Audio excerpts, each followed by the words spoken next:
Captain Abigail Harper.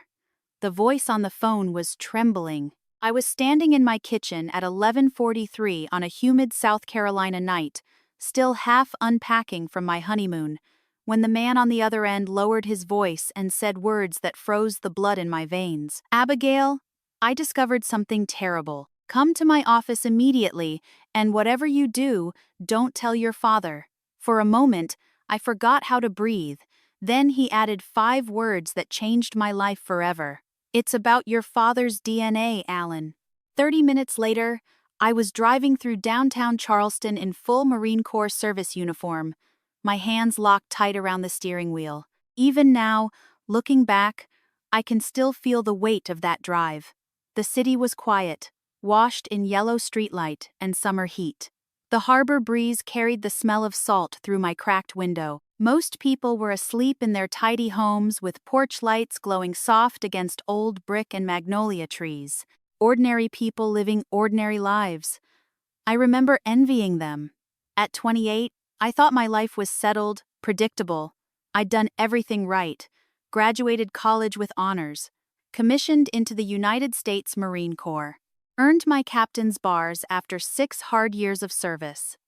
Married Daniel, a steady, thoughtful Navy lieutenant who never raised his voice and always made the coffee before I woke. And through it all, my father had stood there like an immovable stone. Richard Harper, tall, controlled, emotionally reserved, a Charleston businessman who believed discipline was the highest virtue and affection was best left unspoken. He wasn't cruel, not exactly, but love from Richard Harper came wrapped in expectation. He paid for my education. He attended every promotion ceremony. He shook Daniel's hand at our wedding and said, "Don't disappoint her," but he never hugged me.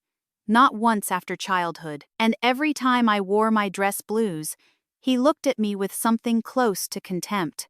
2 months earlier, when I stood before family and friends at my promotion ceremony, he leaned close and muttered, "Playing soldier doesn't make you important, Abby." I smiled through it like always, because he was my father, and because children, even grown ones in uniform, spend their lives trying to earn approval that may never come.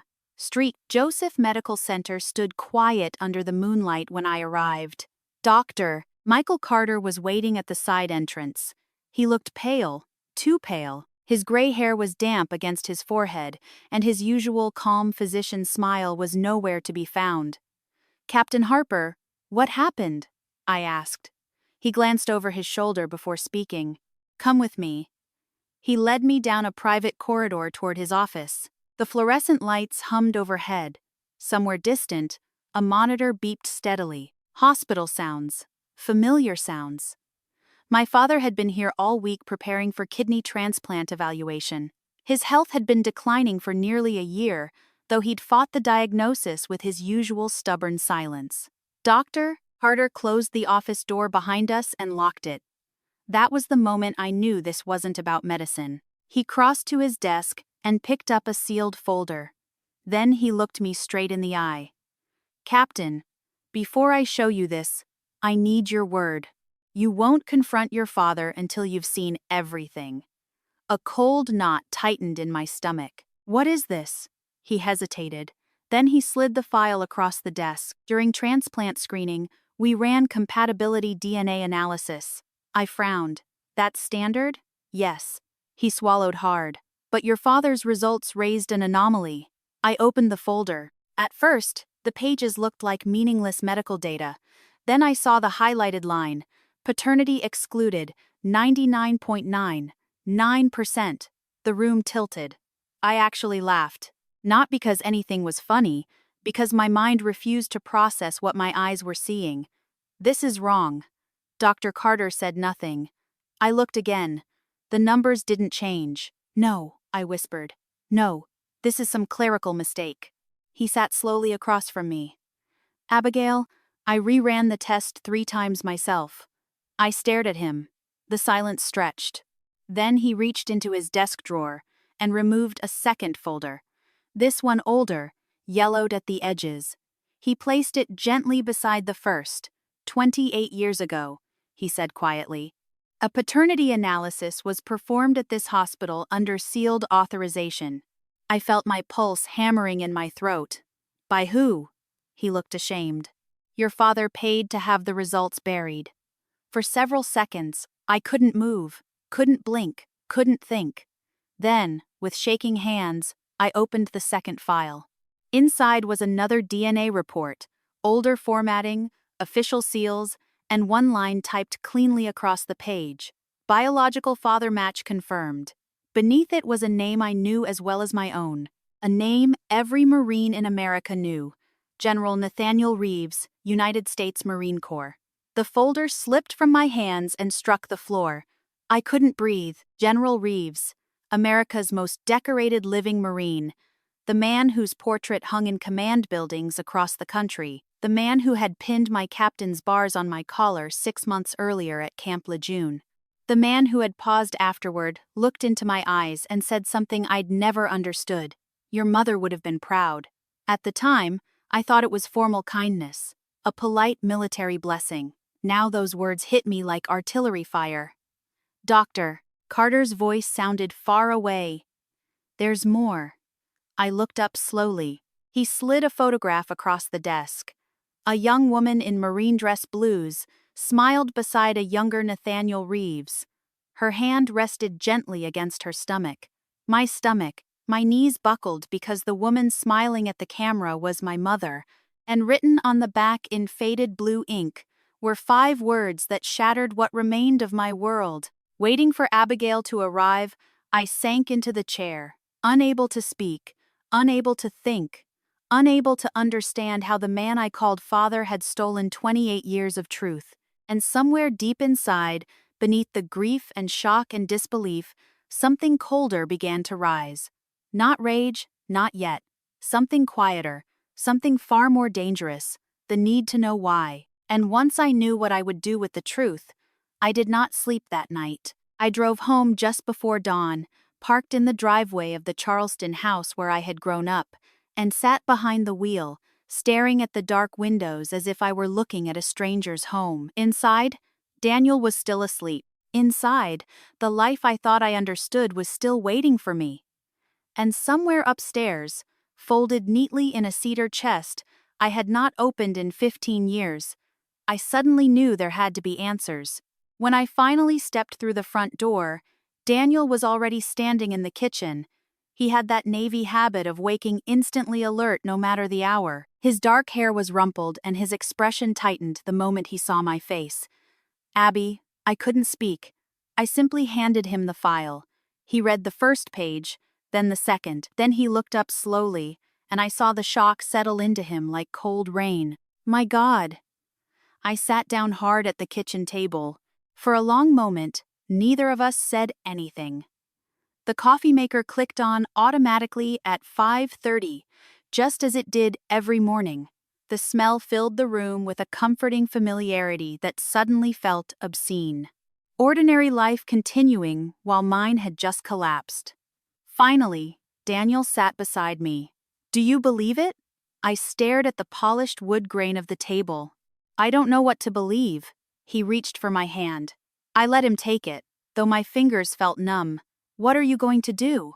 I thought of Richard. He was still asleep at street. Joseph, probably unaware his entire lie was unraveling. The thought should have comforted me. Instead, it made me sick. I need proof, I said quietly.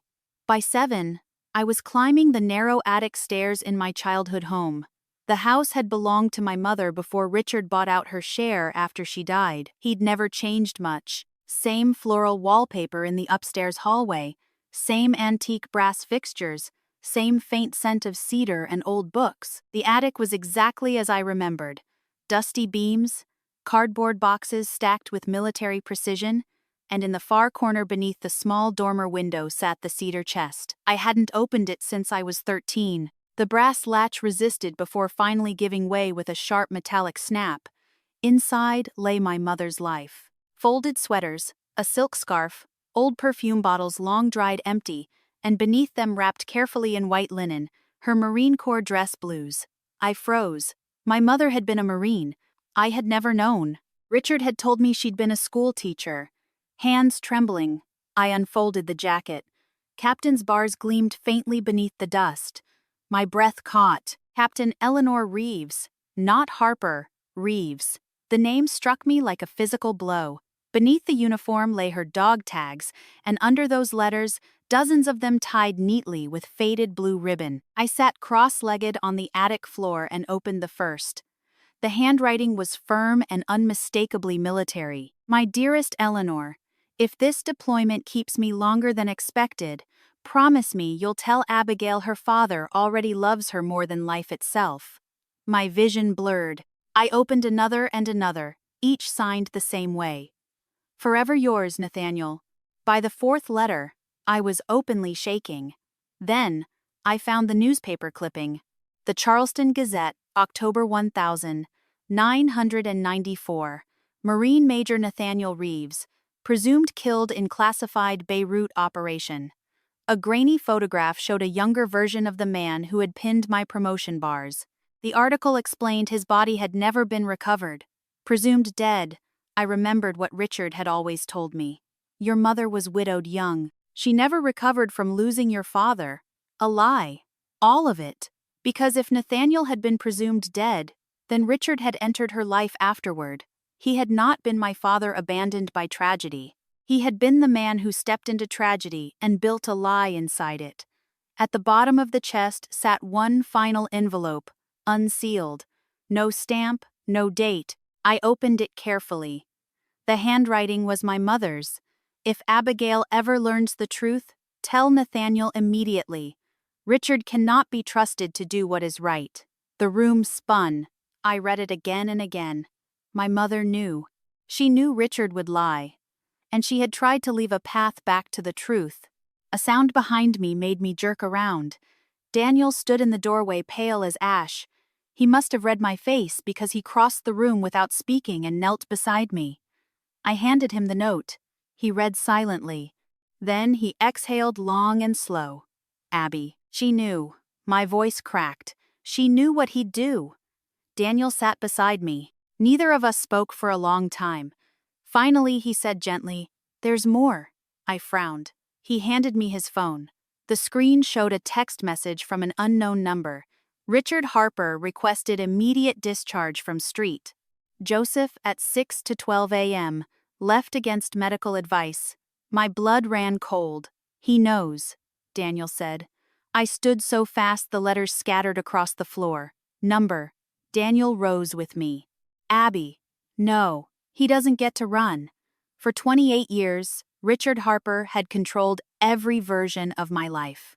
He had shaped my childhood, buried my truth, and worn the title of father, while another man grieved a daughter he believed dead. And now that his lie had surfaced, he thought he could simply disappear. Number. I wiped my eyes and squared my shoulders with the reflexive precision of a Marine officer preparing for orders. For the first time in my life, I felt something colder than grief settle inside me. Resolve. Not revenge born of rage. Something cleaner, more exact. Truth. And Richard Harper was going to answer for every stolen year. Then Daniel's phone buzzed again. A second text. 3 words. He's gone home. I looked toward the attic window toward the long Oakland driveway below. And right then, through the morning fog, I saw Richard's black sedan pulling slowly into the drive. He had come back. And this time, I was waiting. Richard Harper stood in the center of my childhood living room, as if nothing had happened. He wore pressed khakis and a pale blue button-down shirt, the kind he'd worn every Sunday for as long as I could remember. His silver hair was neatly combed. His expression was calm. Too calm. He looked exactly like the man who had raised me. That was what unsettled me most. How ordinary evil can look. When he saw me step into the room, his face softened into something almost fatherly. "Abby," he said gently. "You're home early." I stared at him. For 28 years, I had looked into that face and seen certainty, stability, authority. Now, all I could see was the architecture of deception. Daniel stood quietly behind me, saying nothing. Richard's eyes flicked briefly toward him, then back to me. "What's wrong?" I said nothing. I simply walked forward and placed my mother's note on the coffee table between us. The room went still. Richard looked down. I watched the exact moment recognition struck him. His face lost color. He didn't touch the note, didn't pretend not to know what it was. He simply closed his eyes for one long second. And when he opened them, he looked 20 years older. "Where did you find that?" "In the attic," I said. My voice surprised me. It sounded calm, steady marine calm, the kind of calm that comes before action. He exhaled slowly and lowered himself into his leather chair. For a moment, he looked tired enough to tell the truth. Instead, he asked quietly, "Did Carter contact you?" The question itself was answer enough.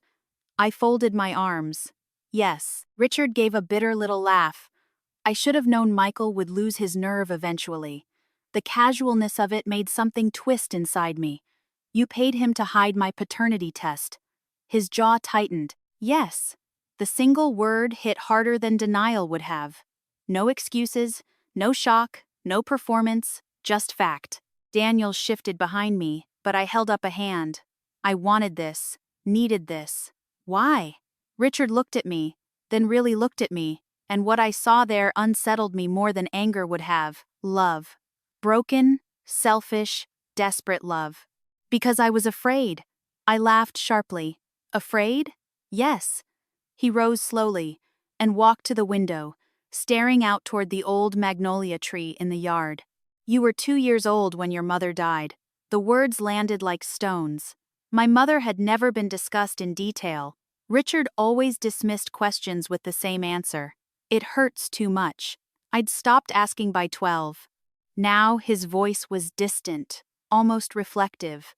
Nathaniel was overseas again. Classified deployment. No contact. The military declared him missing. I said nothing. Richard's shoulders sagged. Eleanor believed he'd come home. She refused to let go. His voice broke slightly. "I loved her, Abigail. God help me. I loved her for years before she ever noticed me." The confession filled the room with something ugly and intimate. She was grieving, vulnerable. I told myself I was helping her, protecting both of you. His hands clenched behind his back. Then she became sick. A cold dread crept through me. "What happened?" He closed his eyes. "Cancer. Aggressive. By the time they found it, there was nothing anyone could do." I felt my knees weaken. No one had ever told me that. "Not once," Richard continued quietly. "She made me promise to care for you if Nathaniel never returned." I swallowed hard. And when he did return, Richard turned toward me. The grief in his face looked real. That was the terrible part. "I had already buried her, already held you through your nightmares, already become your father in every way that mattered." His voice roughened. "And then Nathaniel came home alive." The room seemed to shrink.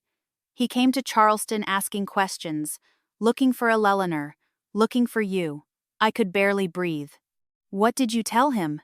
Richard looked directly into my eyes. "I told him you both died." The words struck like a rifle shot. For several seconds, no one moved, no one spoke. Then I heard myself whisper, "You let him believe his wife and daughter were dead." Richard's voice cracked. "Yes, the honesty made it worse because there was no defense in it. Only guilt, only truth." My whole body trembled, but not from weakness. From the effort it took not to shatter. "How could you?" He stepped toward me. Instinctively, I stepped back. The pain on his face deepened. "I loved you." "No," I said quietly. My voice was steady now, still wrapped in sorrow. "You loved keeping me?" He flinched. And in that moment, I knew I was right. Silence stretched between us. Finally, I asked the question that mattered most. "Does he know?" Richard looked confused. "Nathaniel?" His face tightened. "Number lie." I saw it instantly. Marine training teaches you to read hesitation the way civilians read weather. His pupils narrowed, his breath caught, his shoulders locked. He was lying. I turned to Daniel. "Get my car keys." Richard's composure broke. "Abigail, don't." I met his eyes. "Where is he? Please, where is he?" He looked suddenly afraid.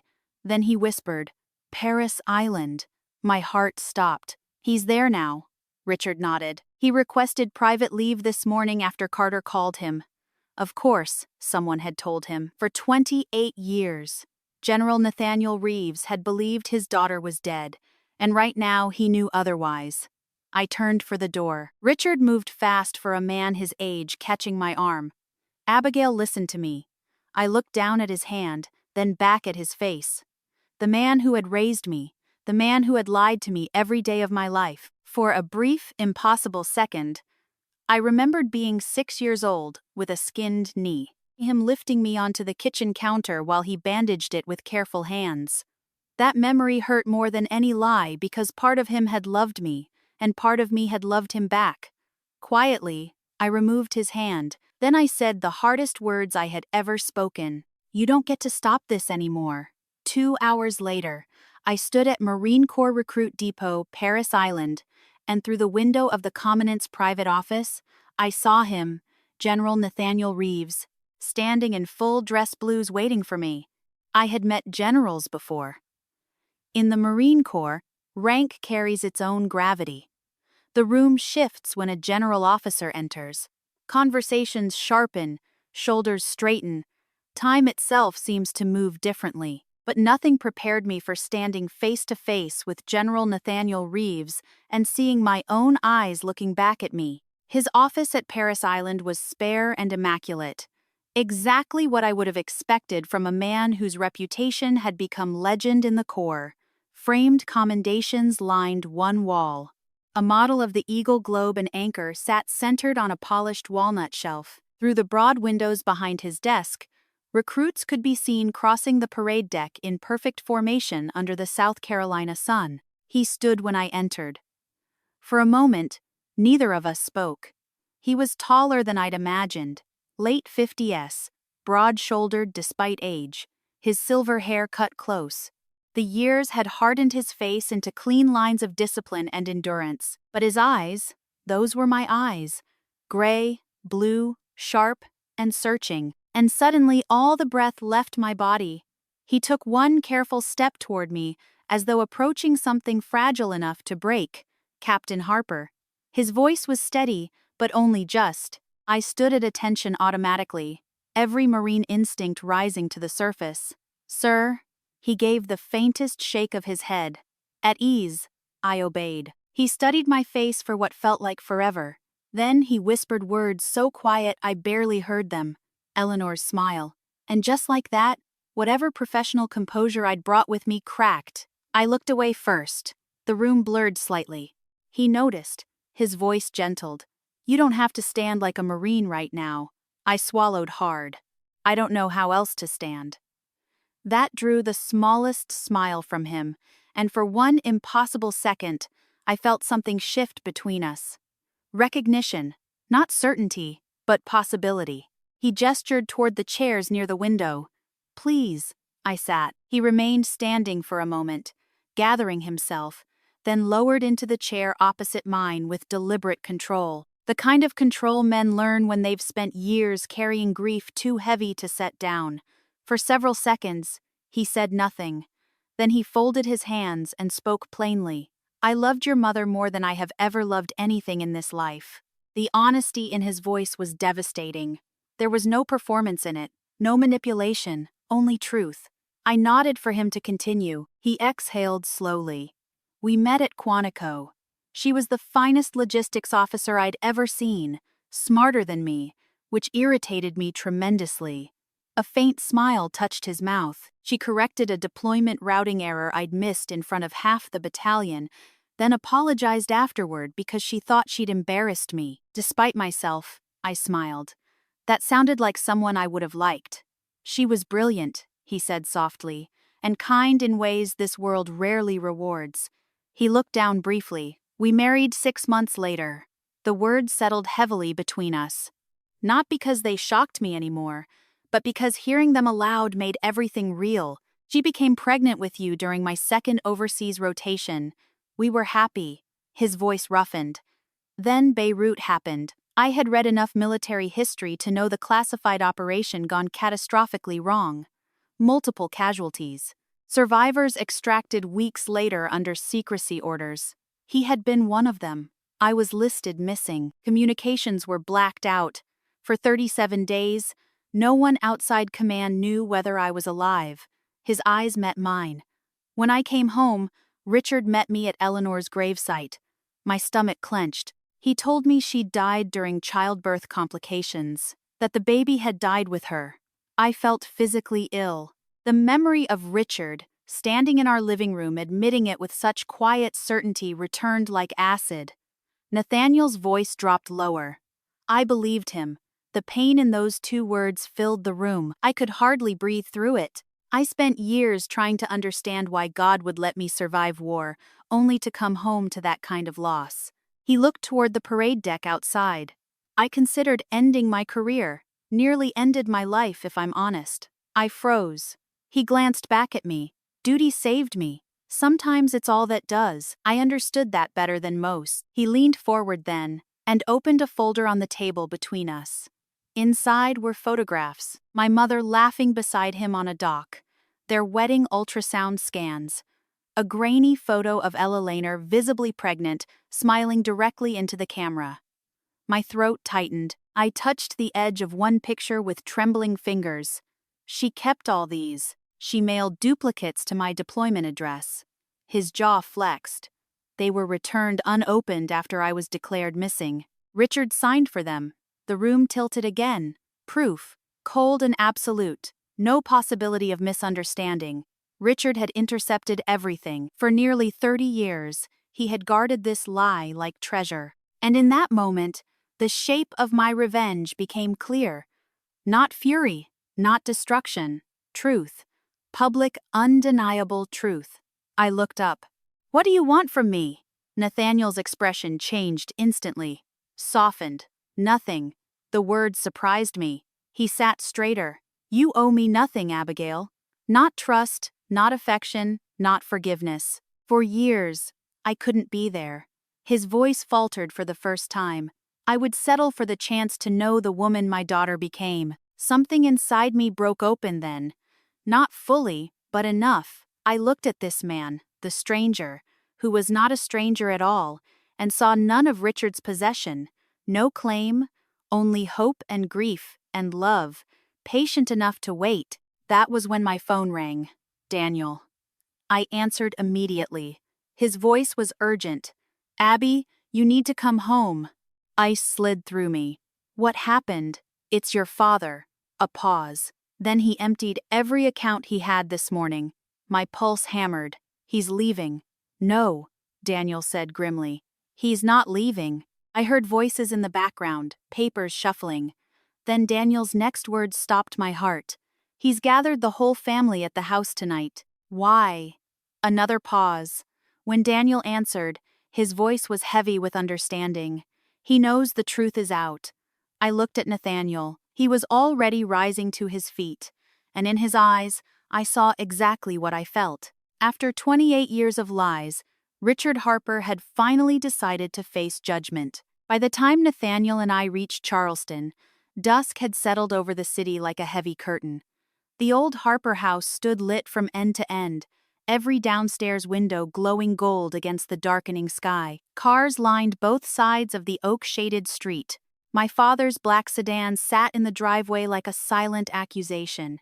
He had invited everyone, aunts and uncles, cousins I saw only at holidays, family friends who had known me since childhood, people who had toasted my wedding only weeks earlier and still believed Richard Harper was the proud father of a successful Marine officer. He had gathered witnesses not to escape, to confess. Nathaniel parked beside Daniel's car and shut off the engine. For a moment, neither of us moved. The silence inside the vehicle was strange and intimate, filled with everything neither of us yet knew how to say. Finally, Nathaniel spoke. "Whatever happens tonight, Abigail, you set the terms." I looked at him. The dashboard light cut soft shadows across his face, revealing both strength and age. This man had commanded thousands, had survived combat loss in 30 years of grief, yet he was handing control to me without hesitation.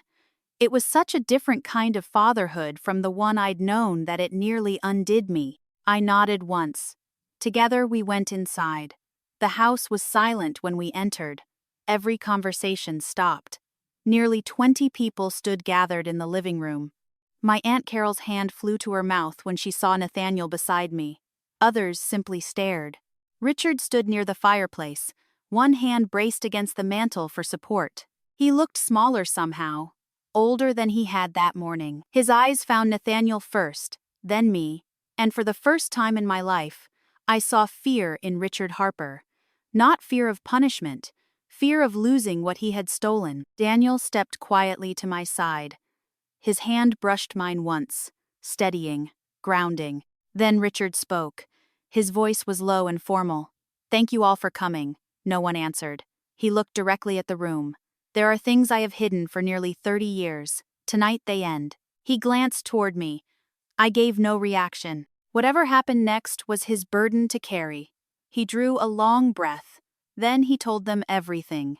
Not elegantly, not defensively, plainly. He spoke of meeting Eleanor when Nathaniel was deployed, of loving her hopelessly, of caring for her through illness after Nathaniel was presumed dead, of learning she was dying, of the promise she made him swear to care for me if Nathaniel never returned. Then came the moment that changed him from caretaker to thief. When Nathaniel came home alive, Richard said quietly, "I couldn't bear to lose her all over again." The room remained perfectly still. His voice broke, so I lied. No one moved. No one interrupted. He described telling Nathaniel that Eleanor and I had died, described intercepting letters, destroying records, paying doctors to bury DNA results when questions arose years later. Each word stripped him bare. And somehow hearing it all aloud hurt less than I expected, because truth has a strange mercy. Once spoken, it stops poisoning the dark. When he finished, silence filled the room like prayer. Then, Aunt Carol whispered what everyone was thinking. "How could you do something so monstrous?"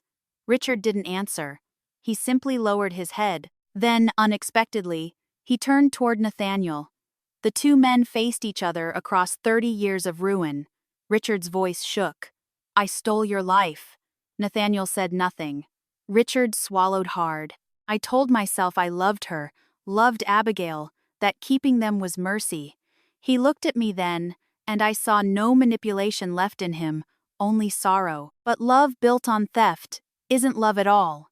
Tears burned my eyes. He had finally understood. Too late. But truly, before anyone could speak, Richard staggered. His hand flew to his side. His face went gray. Then he collapsed. The ambulance arrived within minutes. Years of military crisis training took over. I dropped beside him, checking airway and pulse while Daniel called commands to arriving paramedics. Richard's skin was cold and clammy, his breathing shallow. Dr. Carter met us at Street Joseph's emergency entrance.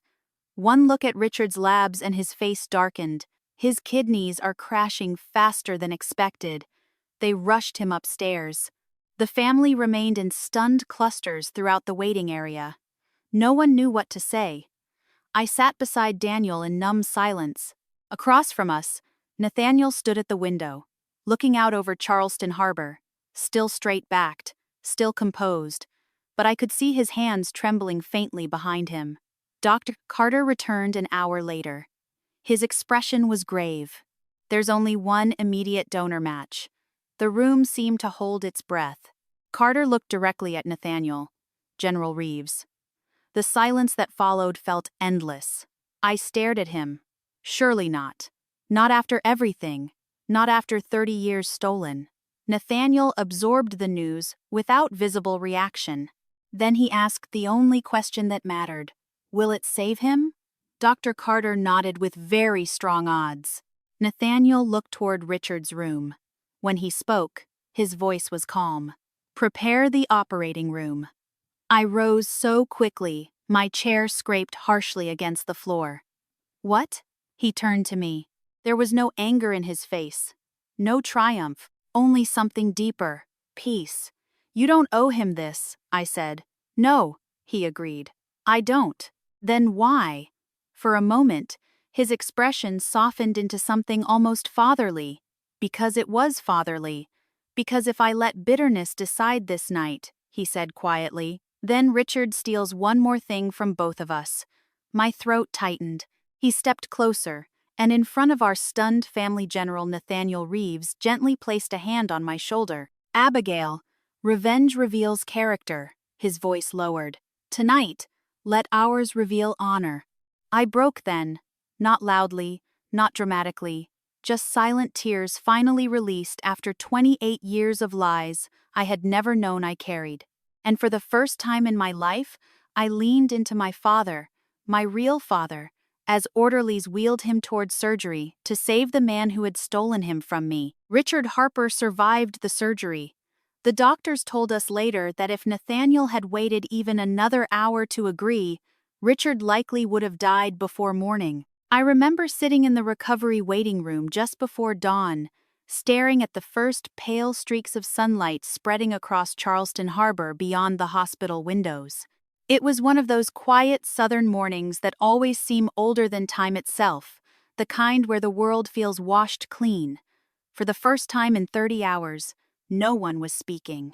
Daniel sat beside me, his hand loosely wrapped around mine. Across from us, Nathaniel rested in a reclining chair, pale from anesthesia, but sitting upright anyway because men like him had spent a lifetime refusing to collapse in front of others. He caught me looking and gave me a faint smile. It was small, tired, real, and something inside me eased. Doctor. Carter stepped into the room carrying 2 paper cups of hospital coffee and handed one to Nathaniel. You should be resting. Nathaniel accepted it with a slight nod. I've spent 30 years waiting to know my daughter. I can rest later. The words struck me harder than they should have. Not because they were dramatic, because they weren't. They were spoken with the plain certainty of truth. That was what made them powerful. I had spent most of my life around carefully managed emotions, love rationed out in practical gestures, never spoken too plainly. Richard had believed affection became weaker when named aloud. Nathaniel seemed to believe the opposite, and I realized then how starved I had been for simple honesty. Richard woke late that afternoon. Doctor, Carter allowed only immediate family inside. For the first time in my life, that phrase felt complicated. I entered first. He looked impossibly small against the white hospital sheets. The surgery had drained the color from his face. The force that had always defined him seemed diminished, as though truth itself had finally taken something from him. When his eyes opened and found mine, they filled instantly with tears. I had never seen Richard Harper cry. Not when my mother died. Not when I graduated boot camp. Not even when doctors told him his kidneys were failing. But now he wept openly. Abigail. His voice cracked on my name. I stepped closer, but remained standing. For a long moment, neither of us spoke. Then he whispered, "Why?" I knew what he meant. Why had Nathaniel saved him? Why had mercy answered theft? Before I could respond, the door opened behind me. Nathaniel entered slowly, one hand resting lightly against his side. Richard stared at him as though seeing judgment itself. Nathaniel stopped beside the bed. And then he said something I will carry for the rest of my life. "You don't get to die before making this right," Richard broke. The soba that escaped him was raw and terrible, the sound of 30 years finally collapsing under their own weight. He covered his face with trembling hands. "I'm sorry." Nathaniel said nothing. Richard looked at me then, really looked at me. Not as possession, not as proof of his sacrifice, not as something he had earned, simply as his daughter, the woman he had wronged. "I thought loving you was enough," he whispered, his breathing hitched. "I thought raising you gave me the right to keep the truth." He swallowed hard. I was wrong. The room was utterly still. Then he said the words I had needed all my life. "I was proud of your uniform." Tears blurred my vision. He shook his head weakly. "I mocked it because every medal you earned reminded me whose daughter you truly were." I could hardly breathe. All those years, all those cold dismissals, not contempt, shame, a man punishing himself by withholding the pride he could not bear to feel. And suddenly I understood something age teaches better than youth ever can. People do terrible things not because they feel nothing, but because they feel too much and lack the courage to face it honestly. I stepped to the bedside. Richard looked up, frightened of what I might say. Quietly, I took his frail hand. "You were the man who raised me." His breath caught. I looked back toward Nathaniel, and he was the man stolen from me. Then I faced Richard again. "Both things are true." His mouth trembled. "Can you ever forgive me?" I thought of the answer carefully. Forgiveness is not forgetting. It is not excusing. It is simply choosing not to live forever inside another person's sin. At last, I nodded. Yes. He closed his eyes and wept. Not with relief, with gratitude. The honest kind. 6 months later, I stood on the parade field at Camp Lewin, beneath a bright Carolina sky. As my promotion ceremony began, rows of Marines stood sharp in dress blues. Families filled the bleachers. The brass band played softly in the distance. When my name was called, I stepped forward. Major Abigail Reeves Harper. The name had taken time to choose, and healing to deserve. Nathaniel stood on my right in full dress blues.